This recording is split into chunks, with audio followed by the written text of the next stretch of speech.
पण आम्ही एक हॉटेलमधनं, एका प्रतिष्ठित हॉटेलमधनं इंटरनॅशनल सेक्स स्कॅन्डल मधल्या मुली रेस्क्यू केल्या होत्या. बाहेर देशातनं, उझबेकिस्तान वगैरे सारख्या देशांमधनं ज्या भारतात प्रवास करून आलेल्या होत्या महिला, ज्यांना तो प्रदेश इतका म्हणजे काय म्हणायला पाहिजे की जिथे सगळ्या गोष्टींचं स्कार्सिटी आहे. त्यांना खायला सुद्धा म्हणजे वर्षातले त्यांनी सांगितलं होतं त्या मुलींनी रेस्क्यू केल्यानंतर की 8 महिने तिथे इतकं थंड वातावरण असतं की तिथे बटाट्याशिवाय काही तुम्ही खाऊ शकत नाही. तर 4 महिने फक्त असतात. तर जे साठवलं ते 4 महिन्यात त्याच्या 8 महिने त्याच्यावर जगायचं असतं.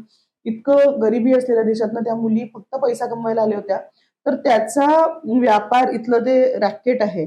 तर ते करून दिल्लीला त्या मुलींना थांबवून आणि तिकडनं पूर्ण भारतभरात वेगवेगळ्या ठिकाणी त्यांना बोलवून आणि त्यांच्याकडनं देह व्यापार करवला जात होता. तर त्या मुली आम्ही तिकडनं काढल्या होत्या. त्याचं व्हिसा पण एक्सपायर झालेला होता, पासपोर्ट पण एक्सपायर झालेला होता आणि अशा पद्धतीने त्या मुली त्या सगळ्या ह्याच्यामध्ये फसलेल्या होत्या.